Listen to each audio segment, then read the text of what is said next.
It started with desperation. I was 26, living in a crumbling one-bedroom apartment above a pawn shop in Kent, Ohio. The radiators hissed like angry cats, and the windows leaked cold every time the wind blew.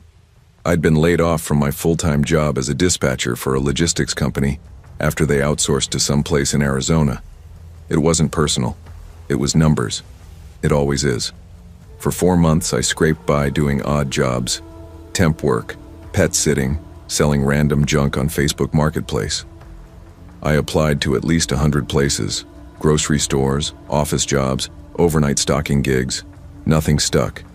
Most didn't even send a rejection, just silence. And when you're broke, that silence starts to feel like the world telling you that you don't matter anymore. One night in early November, I sat at my cracked kitchen table, laptop glowing blue in the otherwise dark room, Googling ways to make extra money fast. I landed on a forum where people shared their side hustles. One user, broke in Boston, swore by secret shopping, said it was easy money and almost fun. I clicked the link he posted. It took me to a Craigslist ad. Seeking mystery shoppers in Ohio, flexible hours, must have access to email and transportation, payouts $35 to $50 per shop, no upfront cost, immediate openings. It sounded scammy, but I was out of options. I emailed. Within the hour, I got a reply from someone named Denise Weston using a Gmail account. She sounded legit, used corporate-sounding language, attached a basic-looking PDF with instructions, and included a form for my contact info, PayPal email, and availability. I filled it out and hit send. The next morning, she emailed my first assignment. Evaluate an employee at Mayfair Market, a local grocery store chain I was already familiar with. This location was about 15 minutes away in a quieter suburb. The instructions were straightforward. Enter between 6 and 8 p.m., observe the employee working in aisle 4, canned goods, ask for help locating canned tuna, and then complete the customer interaction checklist. She emphasized, you must remain anonymous. Do not reveal you are a secret shopper. Submit report within 2 hours for payment. Honestly, it seemed doable. I'd been on the other side of this before. I worked retail in high school. We all whispered about secret shoppers like they were urban legends, employees competing over who had the best greeting plus eye contact routine. At 6:17 p.m., I walked into Mayfair Market in a worn black hoodie, taking shallow breaths to calm my nerves like I was going undercover. The store smelled like floor cleaner and overripe produce. I casually browsed the aisles to avoid drawing attention. Aisle 4 was quiet. The lone employee was a young guy, maybe 24 or 25, lean with light brown hair and hollow cheeks. His red vest said Miles, in faded embroidery. He was shelving cans silently with that dead-eyed stare I remembered from my own late shift days. I paused by the end cap, pretending to read a coupon, then walked up to him. Hey, sorry to bug you. Could you help me find the canned tuna? He didn't look up. Middle of the aisle, left side, he said flatly, still stalking. No eye contact, no greeting, no offer to show me, just a vague hand gesture. Okay, thanks, I said and lingered, hoping he might recover the score by saying something parting. He didn't. I finally added, have a good night, just to close it. He glanced up then, his eyes dull and a little bloodshot. You too, he muttered, then stared. I wrote Miles on my phone notes and turned to leave. But as I moved down the next aisle, I got that feeling. The kind you get when you're walking alone at night and someone's behind you. I glanced back. He was watching me from the edge of the aisle. I kept moving. Each aisle I visited, I noticed him again. Sometimes near the produce, sometimes further back by dairy. Not stalking, just standing, watching. By the time I reached checkout, I was sweating under my hoodie. The cashier, a bubbly college kid named Amber, passed her secret shopper check easily. Greeting, eye contact, a chipper, enjoy your night. I smiled stiffly, nodded, and left.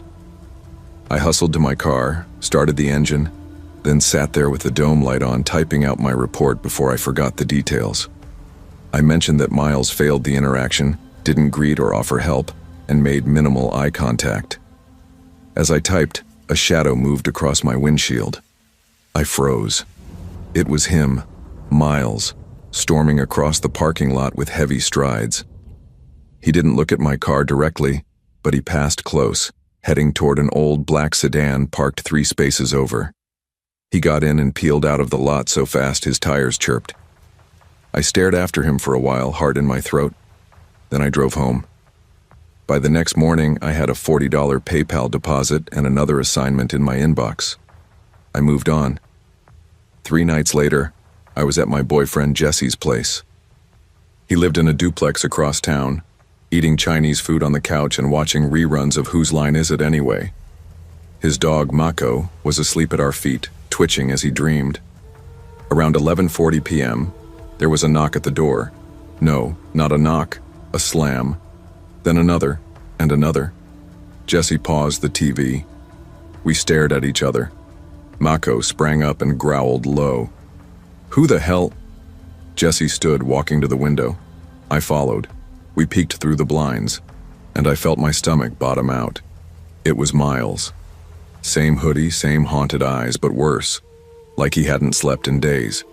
He was pacing on the porch, muttering, then slamming his fists against the door again. I stumbled back. Jesse opened the storm door window. "Hey man, you need to get out of here, now." Miles didn't budge. He just slammed the door again and shouted, "I know what you did. You ruined everything." "What the hell is he talking about?" Jesse whispered. I didn't answer. My mouth was dry. My heart beat so hard it felt like it echoed through my arms.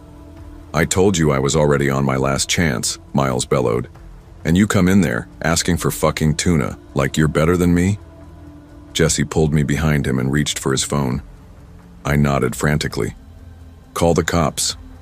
Miles kept shouting, voice cracking. "You cost me my job. You got me fired. You think you can just come into my store and ruin my life? You think you're safe? There's always an eye for an eye." He began slamming his body against the door. The wood cracked. Mako barked wildly, tail down, ears flattened. I grabbed Jesse's arm. He had to have followed me, that night. There's no other way he could know where I am. "Shh," Jesse whispered, holding the phone to his ear. The dispatcher stayed on the line. Less than 2 minutes later, red and blue lights bounced off the walls. When the cops pulled up, Miles made a run for it, but not before one officer tackled him in the yard. Jesse and I stood frozen, watching from the window as they cuffed him. Mako's growls turned to whines. As they patted him down, one of the officers pulled a folding knife from his waistband. That's when I started shaking uncontrollably. In the days that followed, the detective assigned to the case told me a little more. Miles, real name Brandon Miles Henley, had been working at Mayfair for almost 2 years. He had a string of write-ups and was already on probation for failing a previous secret shopper report. The night I showed up, his girlfriend had broken up with him. His car had just failed inspection. He was already behind on rent. He wasn't just having a bad day, he was on the brink. My report had cost him his job. That much was confirmed. But the part I still can't get past? I never used my real name on the shopper form. And the email I used was a burner account. No ties to my real life. So how did he find me? How did he know I was the secret shopper? How did he know Jesse's address? One theory, the store had cameras. Maybe he watched them afterward and saw me riding in my car. Maybe he followed me and I never noticed. Maybe he wrote down my plate and found someone who knew how to track it. I don't know. What I do know is, I never secret shopped again. I turned down every assignment after that. I eventually found a steady job at a call center and slowly tried to forget the whole thing. Jesse installed a camera above the door. We moved a few months later, just in case. But sometimes when I'm in a store and I see someone shelving cans, I still wonder, do they know? Are they watching? And is there a line between helping corporations enforce meaningless standards and destroying someone's last thread of hope? Because I crossed it, and someone almost died because of it.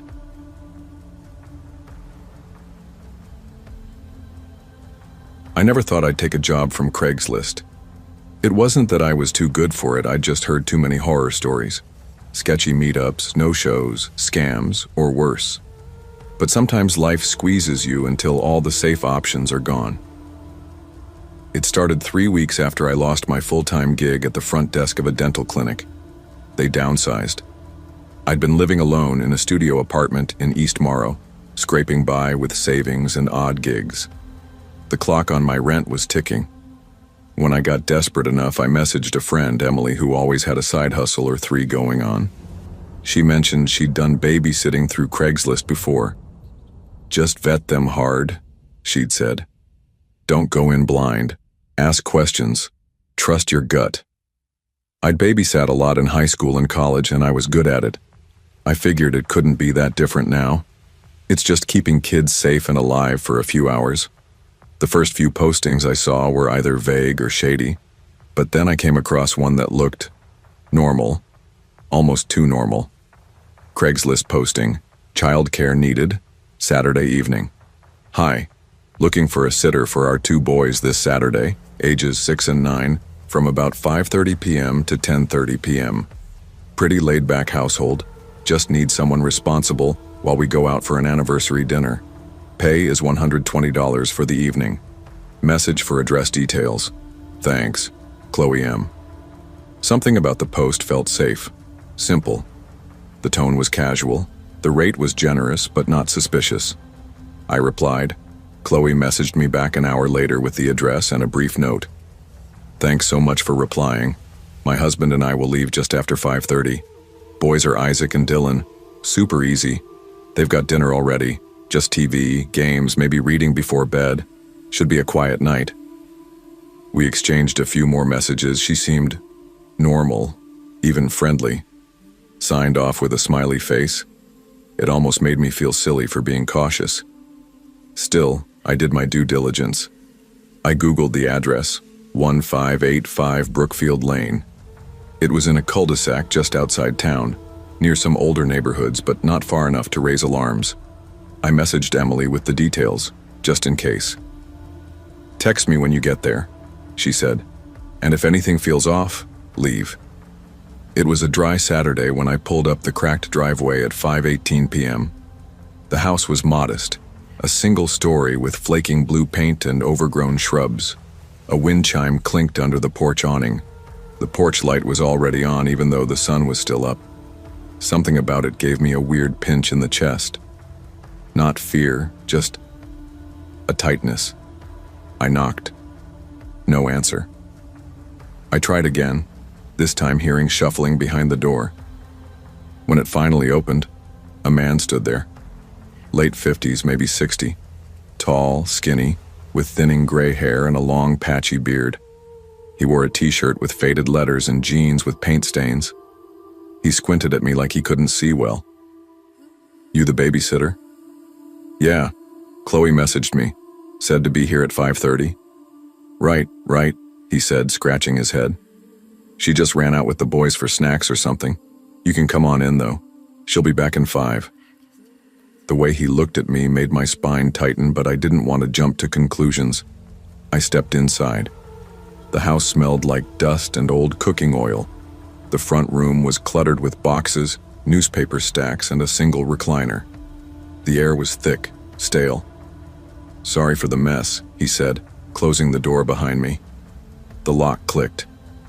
"We're, doing some reorganizing." "No worries," I lied. He gestured down a narrow hallway. "Living room's back there. TV, couch. You can wait there." As I walked, I scanned the place.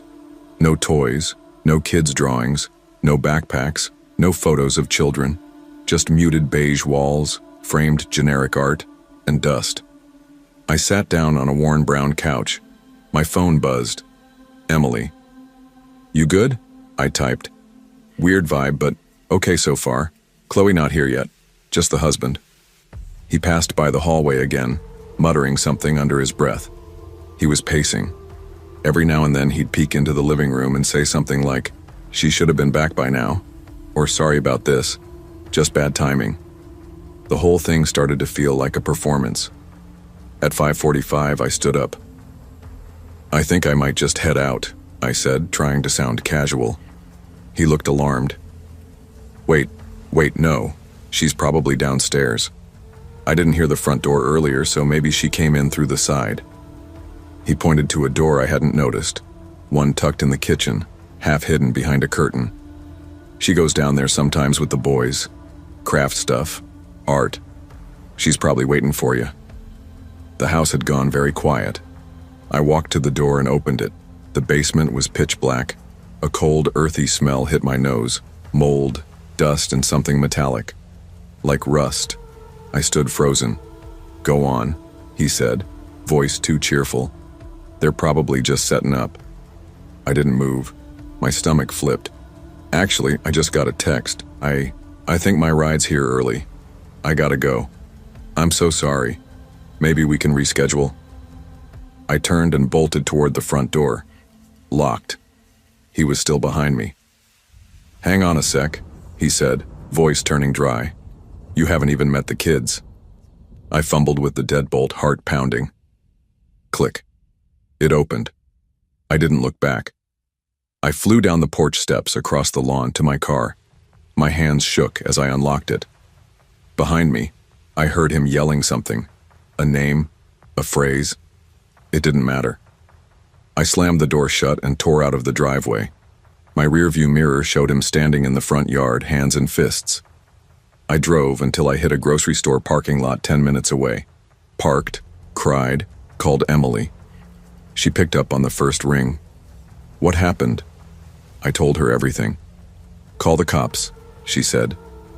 "Now." The dispatcher sounded calm as I described the house, the man, the fake babysitting setup. She asked for the address and thanked me for reporting it. An officer called me 2 hours later for a follow-up. I told him everything again. He said they'd check it out. That was the end of it, at least officially. 2 weeks passed. I tried not to think about it. Got a temporary job at a pet supply store. Threw myself into normal routines. Then, one evening, my phone buzzed. Unknown number. Text message. "Hi there. We saw your babysitting profile online. We have 2 boys, ages 6 and 9, and need a sitter this Saturday evening.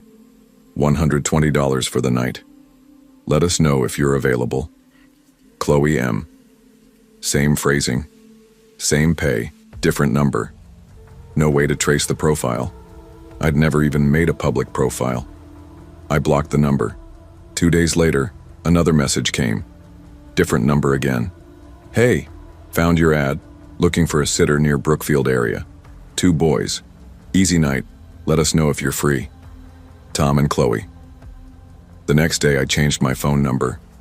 I moved 3 months later, changed cities, took Emily's offer to crash with her in Ridgewood until I got back on my feet. I never heard from Chloe again, but I've kept screenshots of every message just in case. Sometimes when I'm scrolling job boards, I still see similar listings, same tone, same rate, different names, different zip codes, and I wonder, how many people didn't trust their gut? How many went down the basement steps, and how many never came back up?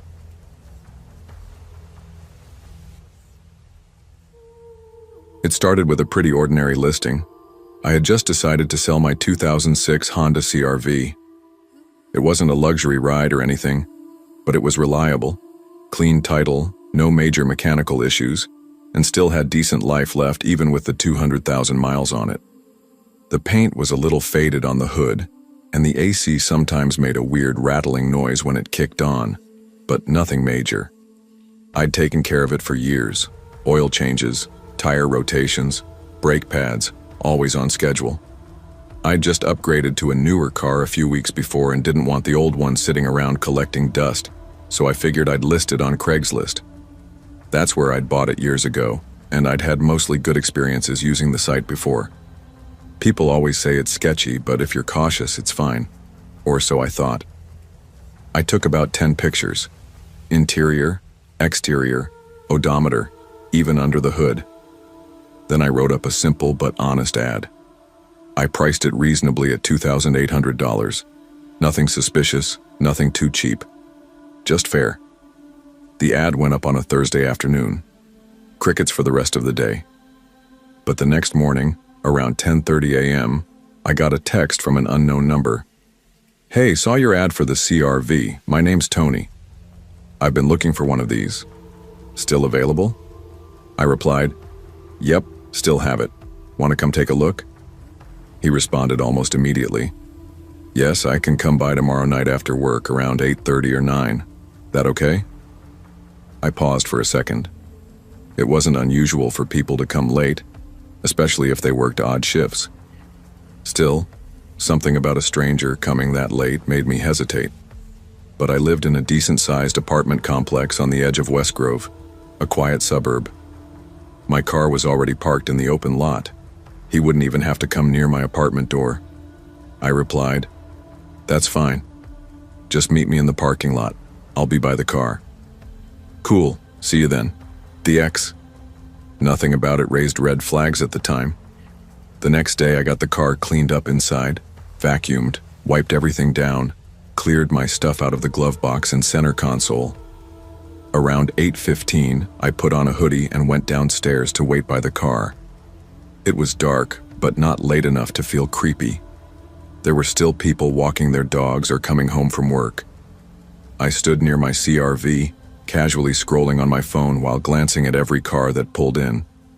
At 8:58 on the dot, a black Dodge Charger with tinted windows pulled into the lot. It rolled slowly past me before stopping in a visitor spot 3 spaces away. The driver's door opened, and a tall man stepped out. He looked to be in his mid-30s, maybe a little older. Bald, muscular, lots of tattoos covering his forearms. He wore a black Carhartt jacket and dark jeans. He had this sort of intense energy, like he was always ready to argue, even when he wasn't saying anything. But he smiled as he walked over. "You selling the CRV?" he asked, voice a little deeper than I expected. "Yeah," I said, forcing a polite smile. "You must be Tony." "Yup." He walked around the car, taking a look at the body. "Looks clean. Been driving it a lot. Mostly just to and from work. It's been solid for years. No leaks, no overheating. I had the timing belt done at 180,000. Got paperwork if you want." He nodded, pulling out a small flashlight to inspect the tires. "Can I check under the hood?" "Sure," I said, popping it.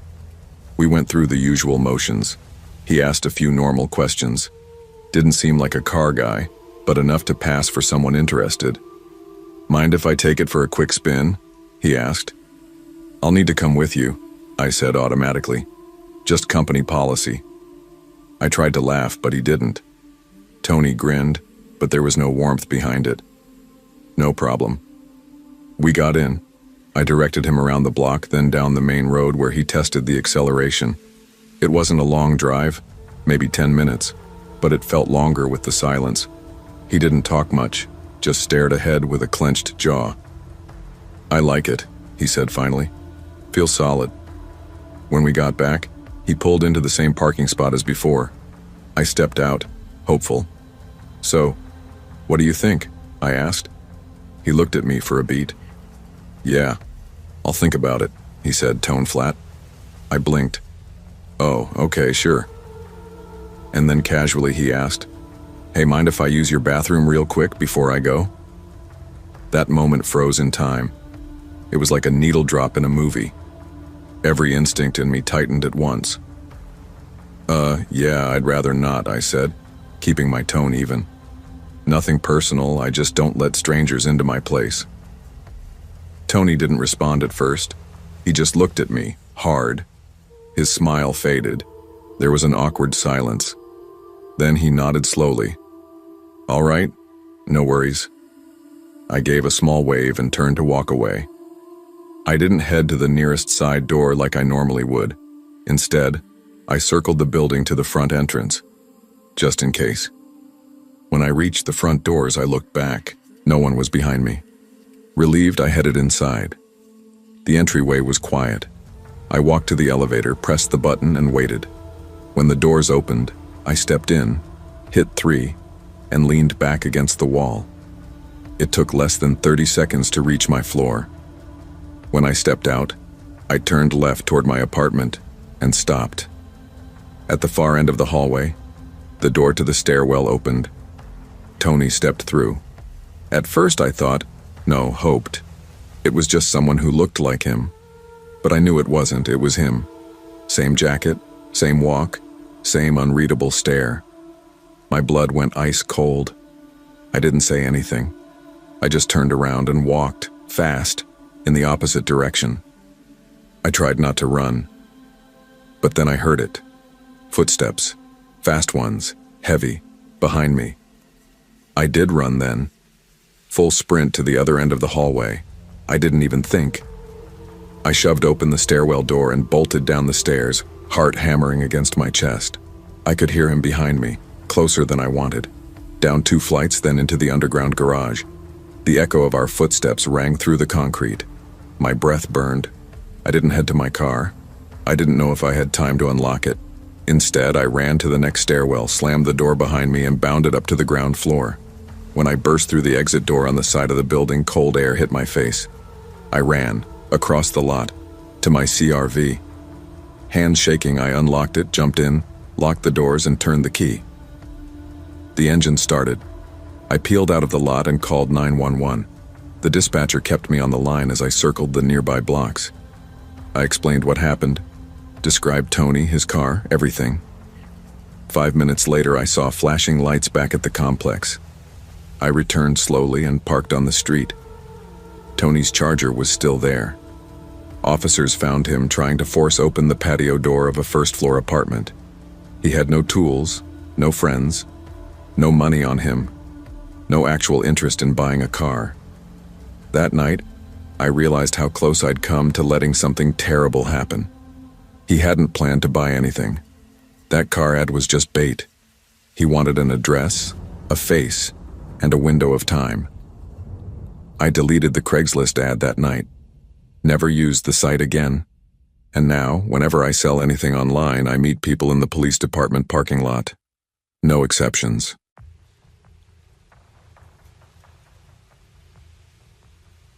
I used to work the night shift at a small roadside hotel just off the highway. It wasn't glamorous, more like stale coffee, flickering lobby lights, and the occasional drunk guest arguing about a checkout fee. But it paid the rent and let me save a little. The good thing about that shift was the quiet. After midnight, aside from the odd check-in, I was mostly left alone behind the front desk. I'd spend those slow hours scrolling Craigslist, mostly for fun, checking the free section or electronics listings. People gave away the weirdest stuff: broken treadmills, entire dining sets, baby clothes, even working TVs from folks moving cross-country in a rush. At the time, my TV had just died, a hand-me-down Toshiba that finally gave up after years of abuse. Watching Netflix on my laptop was starting to get old. I wasn't looking for anything fancy, just something that worked. One night around 2 a.m., halfway through a gas station sandwich and a lukewarm cup of coffee, I came across a listing. 50-inch LG flat screen -1 $20 lightly used. The photos weren't generic. This wasn't some sketchy reseller. The TV was sitting on a cheap stand in a dim, cluttered living room. A couple of moving boxes were stacked nearby. It looked legit, like someone genuinely getting rid of stuff. $120 wasn't suspiciously cheap, just cheap enough for someone trying to get rid of it quickly. The ad had only been up for 28 minutes. I sent a short message. "Hi, I'm interested in the TV. Still available?" Then I went back to half watching the hotel's security cams and checking in a trucker who smelled like diesel and regret. An hour later, I got a reply. "Hey, this is Kara from Craigslist. Yes, still available. You can come by tomorrow after 6 if that works." Her name wasn't on the listing, but that wasn't unusual. I texted back, "7 works for me. What's the address?" She sent it. A place on Willow Terrace Drive, a quiet neighborhood about 10 minutes from my apartment. One of those older parts of town with big lawns and tired one-story houses. I looked it up on maps. Seemed safe enough. "Cool. See you then," I texted back. The next day after my shift, I stopped at an ATM and pulled $140, just to cover any weird change situations. It was still light out when I pulled into the neighborhood. Birds chirped. Kids rode bikes. A guy across the street was mowing his lawn. The address Kara gave me was a beige house with a sagging porch and slightly overgrown grass. Not sketchy, just neglected. A place someone's aunt might have owned for decades. I parked along the curb, stuffed the cash in my jacket pocket, and walked up to the door. Before I knocked, it opened. A woman stood there, average height, dark hair in a messy bun, sweatshirt with a faded college logo, and leggings. Early 30s, maybe. "Hey, you must be Alex?" she said. "That's me," I nodded. "Here for the TV." "I'm Kara. Come on in. Sorry about the mess. We're kind of between things right now." The inside matched the outside. Sparse, dim, a few boxes near the wall, furniture halfway moved or packed. The only light was a small lamp in the corner. "No worries," I said casually. "Looks like how my place did before I moved in." She chuckled. It sounded tight, like she didn't actually find it funny. "It's back in the bedroom," she said, gesturing down a hallway. "Right this way." Something felt a little off. Maybe it was how quiet it was. No background noise, no TV, no fan, not even the faint hum of a fridge. But I followed her anyway. The hallway was narrow, faint footprints in the carpet. She stopped at the last door on the right. "Right in here," she said, and opened it. I stepped inside and stopped cold. There was no TV. The room was empty. No bed, no boxes, no furniture. Just a blank room with dusty blinds drawn shut. Then slam. The door shut behind me, locked. I turned instantly and twisted the knob. It rattled but wouldn't open. "Kara?" I called out. No answer. "What the hell is this?" I pounded the door. "Open up." Silence. I checked my phone. No signal, not even one bar. I took a shaky breath. The kind of breath your body takes when your brain realizes something is really wrong. I pressed my ear to the door and listened.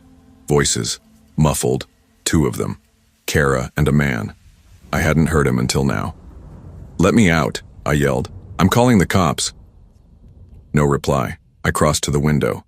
Tried the latch. It was brittle, locked tight, barely moved. Okay. Panic was starting to bubble up. I paced, looked around for something, anything I could use. But the room was bare. I went back to the door and pounded harder, shouted louder. Still nothing. Then I had an idea. I opened my phone, found the alarm app, cranked the volume and hit the loudest siren it had. I tossed the phone into the far corner and pressed my back against the wall beside the door. Waited. Footsteps. Heavy. Rushing. The door creaked open. A man stepped in. Tall, stocky, wearing a black hoodie and scuffed jeans. His eyes went straight to the phone, clearly trying to shut off the noise. That was my window. I lunged, slammed into him with everything I had.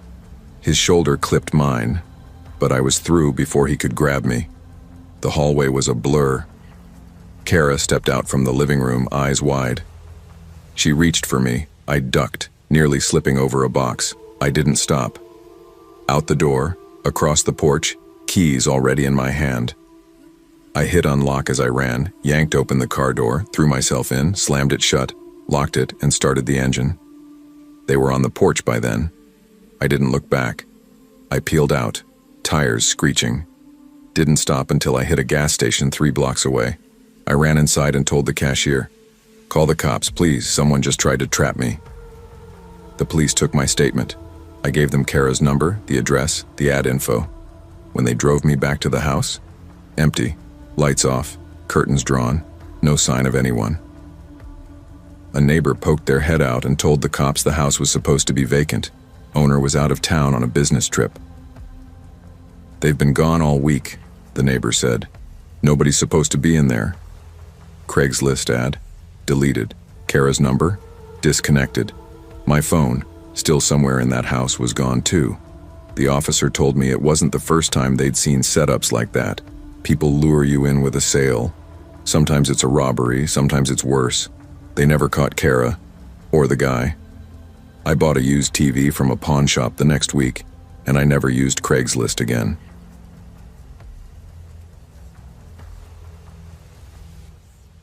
I wasn't even looking for a car at first. My son Jake had been pestering me about getting his license and wanted something reliable to drive to his classes and part-time job. At first I brushed it off, but after weeks of him showing me listings, test scores, and practically begging me to take a trip to the DMV, I gave in. He was turning 18 in a few weeks, and I figured it'd be the perfect surprise. He had no idea I was planning anything. I didn't have a huge budget though. After some searching on all the usual sites, AutoTrader, Facebook Marketplace, Cars.com, I started to get frustrated. Everything decent was either too expensive or sold within hours. The only place I hadn't checked was Craigslist, which I'd mostly avoided because of all the horror stories. But out of desperation, I gave it a shot. To my surprise, I stumbled on a listing that almost seemed too good to be true. A 2004 Honda Accord, silver, clean interior, 68,000 miles, no accidents, and all for $3,500. The photos looked genuine. The car didn't have that overly polished, dealer-touched-up look. It was sitting in an unpaved driveway surrounded by trees with a slightly dusty finish. It looked real, like something a regular person would sell.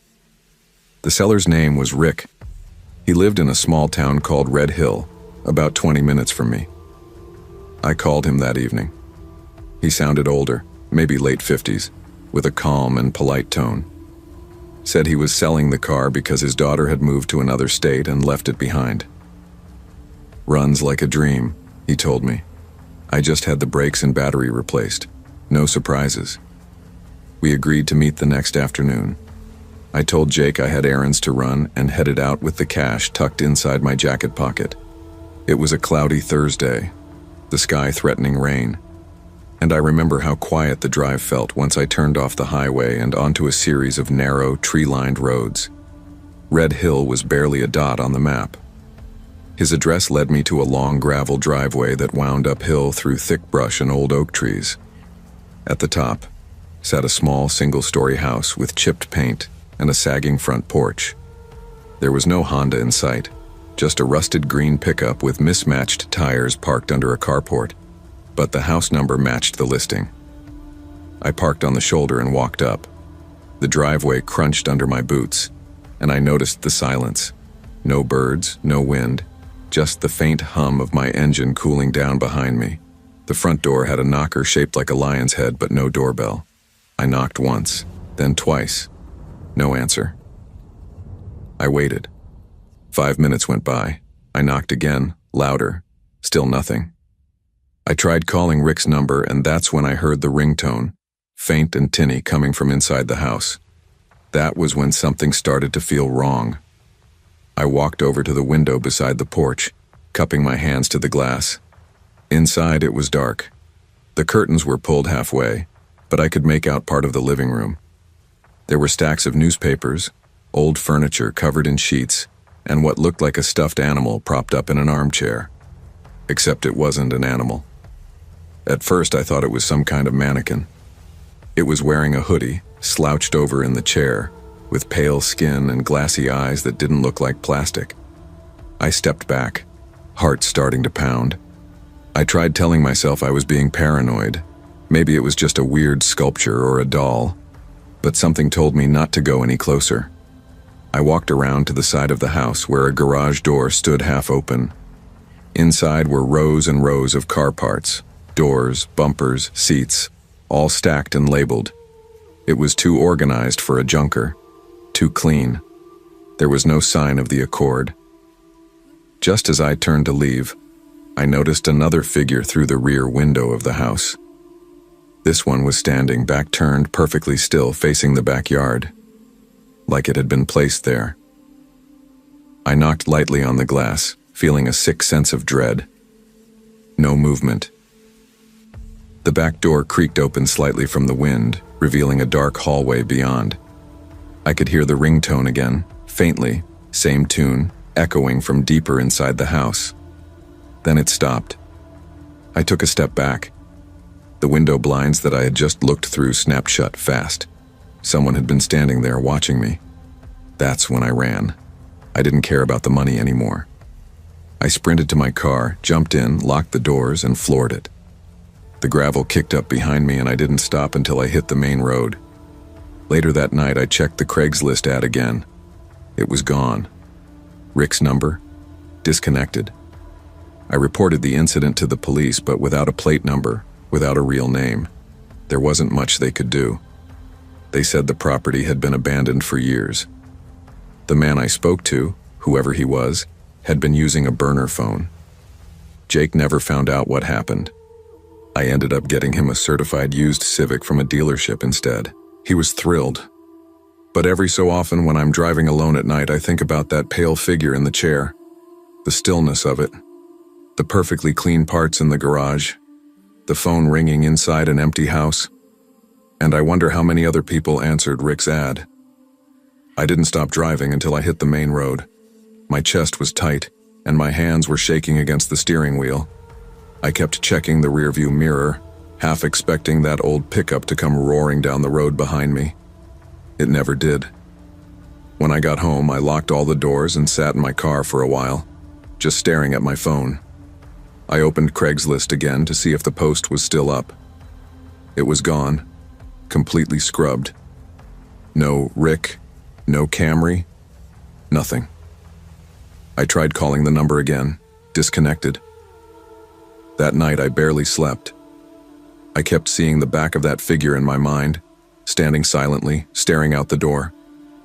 The more I thought about it, the less certain I became that it was taxidermy. It hadn't moved, sure, but there was something too perfect about it. Too posed. Like whoever had arranged it wanted it to look lifelike. The next morning I filed a police report. I didn't embellish, just told them I responded to a Craigslist car ad, drove to the house, and found something deeply disturbing. I left out the part about thinking the person might have been stuffed like a trophy. They'd never take that seriously. To my surprise, the officer I spoke to didn't look at me like I was crazy. "You said the ad's gone?" he asked, typing slowly. "Yeah. It disappeared right after I left." He paused for a second. "You'd be surprised how often we hear about stuff like this. Craigslist lures, fake sales, and sometimes worse." "Worse?" I asked. He didn't answer. A week later, I got a voicemail from a detective. They'd gone out to the property. The house was abandoned. No one had lived there for at least a year. The neighbors didn't know a Rick, and there were no vehicles registered to the address. The pickup truck was gone by the time police arrived, but they found something else. In the basement, behind a false wall, there were photos, lots of them, printed from an old-school camera. Dozens of people, mid-conversation, sitting in their cars, smiling at the front door. A few looked scared. One photo showed a man walking around the back of the house, just like I had. They told me one of the photos was of me. They never caught whoever had been staying there. They think he squatted in foreclosed homes, used untraceable numbers and burner ads to lure people in. Maybe not even to kill them, just to scare, control, or worse. Nobody knows what happened to the others in the photos. I deleted Craigslist that night, and I haven't tried to buy a used car since. Sometimes I wonder what would have happened if I'd knocked one more time, or walked further into that backyard, or lingered just a few minutes longer. But I didn't, and maybe that's the only reason I'm still alive to tell this story.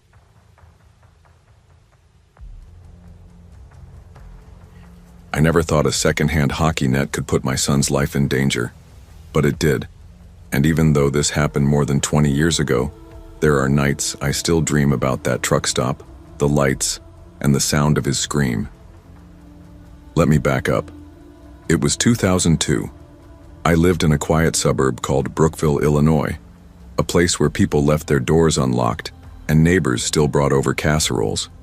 My wife, Denise, worked nights at the hospital as an RN, and I worked from home fixing up and flipping used cars in our garage. Not exactly glamorous, but it paid the bills. Our son Ryan was 11, obsessed with hockey like most Midwestern kids his age. He idolized Jeremy Roenick and had a slap shot that nearly broke our fence. We couldn't afford to enroll him in a travel league, but we did everything we could to keep the dream alive.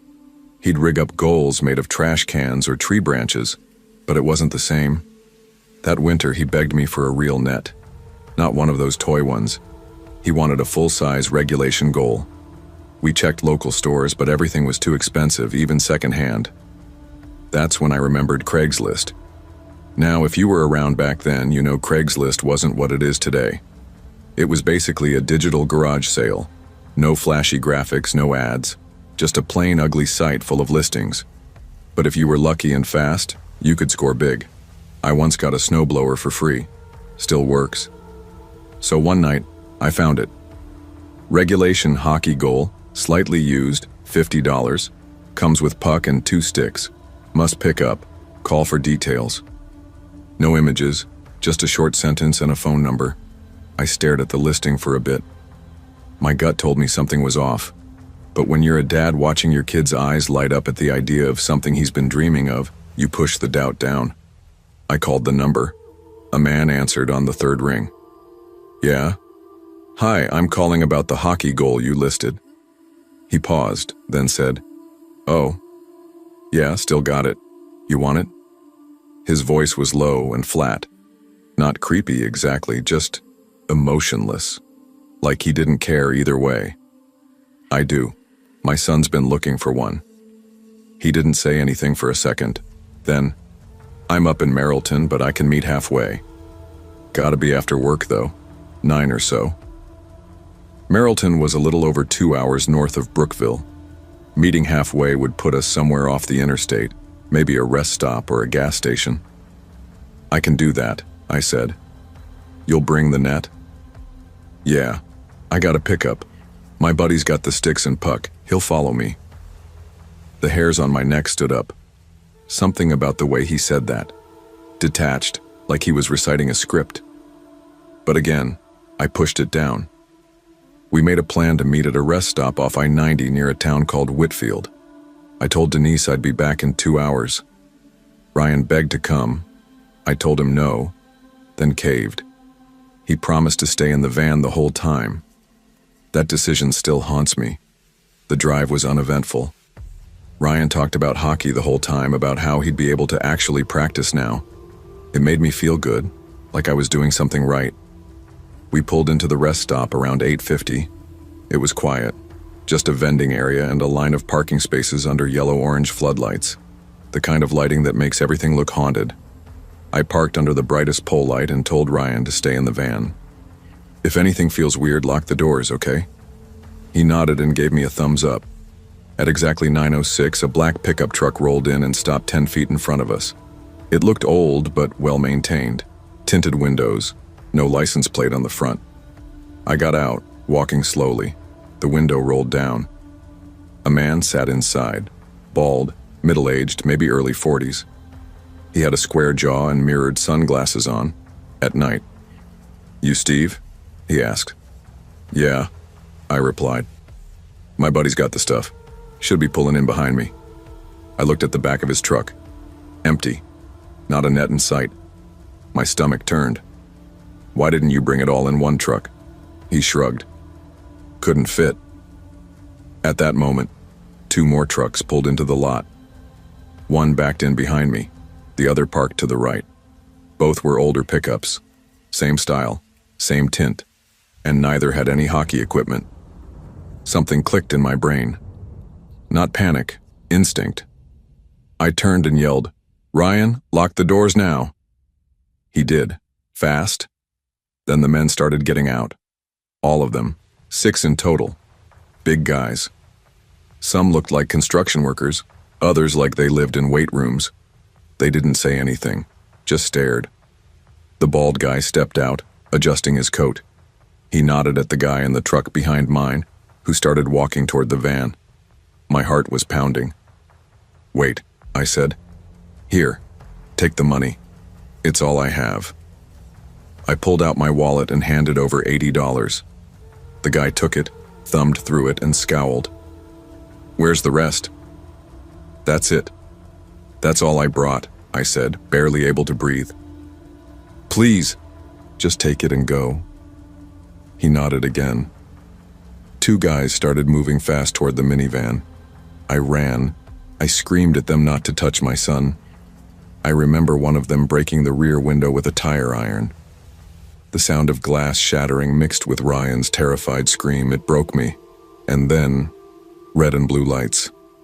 A siren, coming fast. A highway patrol car whipped into the lot, tires screeching. The officer inside saw what was happening, flipped on the spotlight, and aimed it directly at the crowd. In an instant, the men bolted. Two trucks sped off. The third got stuck between me and the cop.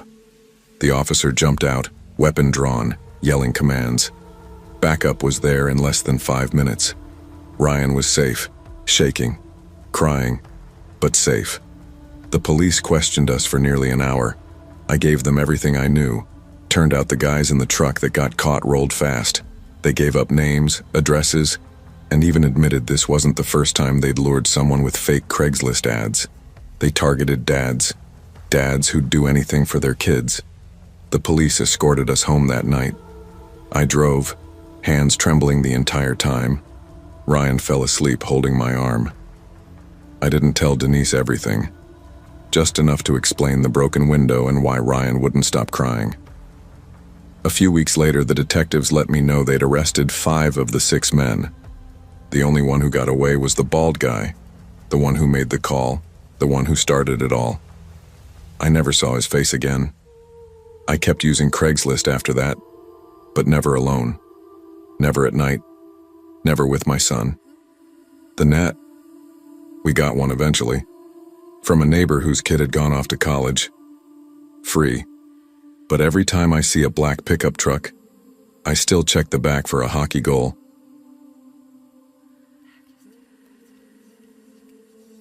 I didn't even check the neighborhood. That probably sounds reckless, but when you're sleeping in your car and stretching a can of soup across 2 days, details like that don't matter as much. I just needed a place to stay.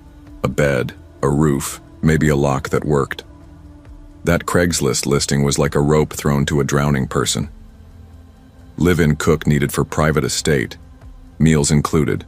Private quarters. It almost sounded too good to be true. My name's Aaron Myers. I used to be a sous chef at a high-end restaurant in Chicago before everything went sideways. The pandemic hit, layoffs happened, and the owner quietly shut the place down. My boyfriend Nate tried to hold things together for both of us, but he died of a brain aneurysm just a few months later. No warning, just collapsed in the shower. After that, everything fell apart fast. Apartment gone, savings drained, and me driving from shelter to shelter trying to land something, anything. So when I saw that listing, I didn't hesitate. The estate was outside a small town in northern Wisconsin, way off the main highway. Just getting there meant taking a gravel road that wound through dense pine forests. My beat-up Honda wheezed its way up the long driveway, where a massive iron gate opened slowly, as if it had been watching me. Past the gate, the house came into view. An old colonial-style mansion with tall columns, large shuttered windows, and an eerie stillness. Waiting for me on the steps was a man in a dark gray suit. Tall, composed, maybe mid-40s. He introduced himself as Mr. Halverson, the caretaker. "You're Aaron Myers?" he asked, extending a hand. "That's me," I replied, trying to smile like I hadn't been living out of my trunk for 3 weeks. "Prince Julian is not in today," he said, leading me inside. "But he left instructions to get you settled. You'll meet him later." I didn't know what to say to that. Prince? Like royalty? He must have read my expression. His family has held that title for generations. European roots, nothing ceremonial anymore. Just tradition. I nodded, even though I wasn't sure I bought it. We passed through an immaculate hallway lined with portraits. They all looked like paintings from the 1800s. Men in military uniforms, women in heavy gowns. At the end of the hall, he opened a side door and led me through a garden path to a smaller brick house, tucked away behind a line of trees. Not exactly a hut, but far from the main house. Private, sure. Secluded, definitely. "This is your place," Mr. Halverson said, unlocking the door. Inside was simple. Wooden floors, a twin bed with a metal frame, a compact bathroom, a kitchenette, and a wired landline phone bolted to the wall. "There's no cell service out here," he added, as if reading my mind. "If the prince or I need you, we'll call this phone." I nodded. "Understood." He paused, hand still on the doorknob. "One thing, don't be alarmed by noises at night. This area can echo." It struck me as odd, but I just smiled and thanked him. After he left, I dropped my duffel bag and sat on the bed, exhaling for what felt like the first time in days. I was alone, but I had a roof, a door, a bed. I could breathe again, or so I thought. That first night was rough, not because of the bed or the silence, but because I couldn't shake the feeling that something was just outside the window. Taps, soft ones, started around 2 a.m. I pulled the curtain back fast, hoping to catch a raccoon or some critter. Nothing, just the trees swaying gently. At 3:11 a.m., I heard what I could only describe as whimpering. Not animal-like, human, muffled, almost sorrowful. I barely slept. And when I showed up in the main kitchen at 7 a.m., I looked it. "You all right?" asked an older woman who introduced herself as Margaret, the prince's mother. "Didn't sleep well," I admitted. "Probably just nerves. New place." She gave a kind nod. "That little house hasn't been lived in for some time. It can be unsettling, but it gets better." I cooked breakfast: eggs, toast, some hand-cut potatoes. The prince didn't show. I was told he often kept odd hours. By afternoon, I felt more stable. The day had sunlight, and I figured last night was just my exhausted mind playing tricks. After dinner service, I returned to my quarters. I washed up, climbed into bed, and that's when it started again. Taps, more persistent this time. Then the whimpering, low, like someone in pain. I sat up, my heart pounding. This wasn't just an echo. I got up, turned on the light, and searched every corner. Nothing. But when I pressed my ear to the floor, I heard it clearly. It was coming from beneath the floorboards. The next morning, I cornered Mr. Halverson. "Can I ask, what happened to the last cook?" He looked caught off guard. "Why do you ask?" "Just curious," I lied. He hesitated. "Her name was Dana. She came 6 months ago, stayed in that same house, said she liked the solitude. But after 3 weeks, she vanished. Vanished. No signs of struggle. Her belongings were still there. We assumed she left in the night. Her husband came by looking for her, but she was gone. Police were called, but there was nothing conclusive." My stomach turned. "You just, left it at that?" He nodded grimly. "We searched, I assure you, but nothing turned up. It was like she disappeared into thin air." That night the sounds grew unbearable. The taps became bangs, the whimpering, pleading. I snapped. I tore the rug off the floor, searching for any loose boards. I found 3 near the bed, slightly uneven. My hands trembled as I pried one up. Beneath was cloth, white, stained. I pulled it back, and the smell hit me first. Then her face, mummified, contorted in fear. I screamed so loud I lost my voice. The police arrived after Halverson called them. The body was exhumed. It was Dana. An autopsy revealed she'd been strangled. Her husband, who claimed to be looking for her, had stayed one night, long enough to kill her and bury her beneath the floor. He used a mannequin in her clothes to fool the security cameras.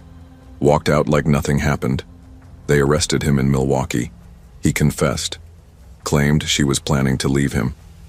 I resigned that same day. I drove back to Chicago, parked outside the old restaurant, and cried for an hour. My old life, as painful as it had become, suddenly felt safer than any fresh start. Some doors, especially the ones wide open when you're desperate, should never be walked through.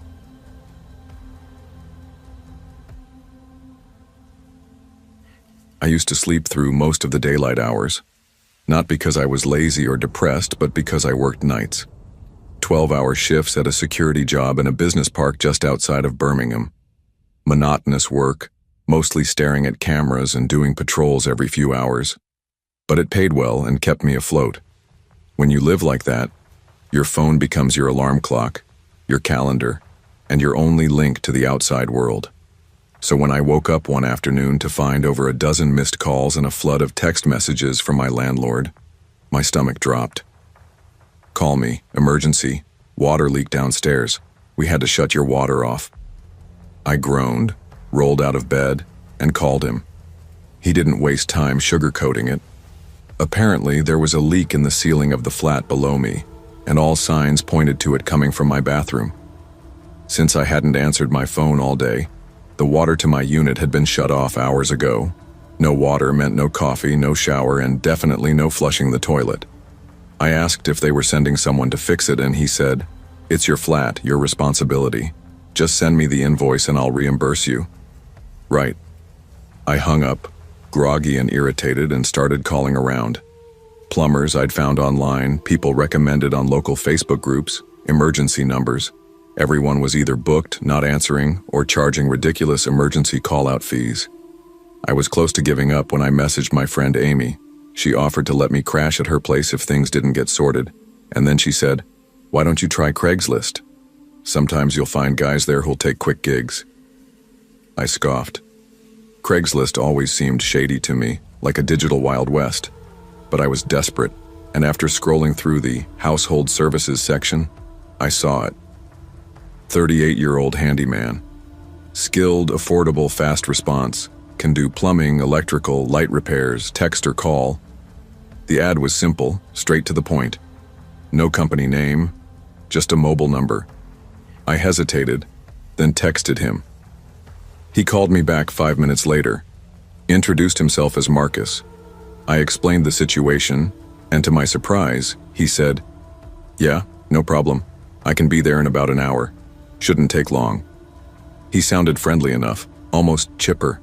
Said it sounded like an easy job, probably just a loose seal or cracked pipe under the floor. I didn't know any better, so I believed him. True to his word, about an hour later he texted, "Outside." I realized I hadn't told him which flat was mine, so I buzzed him in and waited at the door. When I opened it, he looked normal. Jeans, a navy hoodie, tool bag in hand, short, buzzed hair, bit of stubble. Didn't smile much, but didn't look suspicious either. "Bathroom's down the hall," I told him, and he nodded, walking in without hesitation. As he headed to the bathroom, I went back to the kitchen. I was too tired to be a good host. I poured myself some orange juice, hoping the sugar would wake me up a bit. Then he called out, "Hey, can you come take a look at this? Something looks weird." I shuffled over and leaned into the doorway. That's the last thing I remember clearly. The next moment, everything was white light and muffled voices. Someone was saying my name over and over, a woman's voice. "Stay with us, Tom. You're okay. Don't move." I opened my eyes and blinked against the harsh light. It was a flashlight, being shown in my eyes by a paramedic. My head throbbed. My mouth was dry. I tried to sit up, but hands held me down gently. "You've had a head injury. Try not to move. We're taking you to the hospital." My heart was pounding now. I turned my head and saw Amy standing nearby, crying. She had come to check on me when I didn't respond to her messages. Thank God she had a spare key. "He's okay, right?" "He's going to be okay?" she asked them. I saw her face, pure fear, and something inside me just gave way. I started shaking. They wheeled me out of the flat, and I heard one of the EMTs say something about potential concussion and how lucky I was. If Amy hadn't come by, I could have bled out slowly. At the hospital, they ran tests, kept me awake, and had me describe everything I remembered, which wasn't much. It wasn't until a detective came to talk to me that I found out the rest. TV gone, laptop, my cash, my jewelry, everything valuable, gone. My bedroom had been tossed. He hadn't touched the bathroom. Not a single tile was out of place. We've had a few of these lately, the officer told me. Craigslist handyman comes in with some story, knocks the person out, takes their valuables. No fingerprints, always a different number. They hadn't caught him. They weren't even sure if it was the same guy in all the cases. Just the same MOI didn't have renter's insurance. I got a scar on my cheekbone from where I hit the floor. But that wasn't the worst part. The worst part came after. I didn't leave the flat for weeks. I ignored calls, let food rot. I started keeping a kitchen knife beside my bed. I bought a camera for the door and stared at it for hours some days, just waiting. Even now, years later, I flinch when someone knocks unexpectedly. I jump when I hear footsteps in the hallway. I stopped trusting people. I couldn't date, couldn't have people over. Amy tried to help. She really did. But she moved away for work eventually, and after that, I was just alone. The scars healed, mostly. I let my beard grow to cover it. But some things you can't cover. The quiet panic when you hear a noise at night. The instinct to lock every door twice. The guilt of trusting the wrong person. So yeah, Craigslist taught me a lesson. One I'll never forget. The scars healed, mostly. I let my beard grow to cover it, but some things you can't cover. The quiet panic when you hear a noise at night. The instinct to lock every door twice. The guilt of trusting the wrong person. Amy tried to help. She really did. But she moved away for work eventually, and after that, I was just alone. The scars still there, under it all. But last week, I finally put the knife back in the drawer. Not because I feel safe, but because I want to. That has to be enough, for now.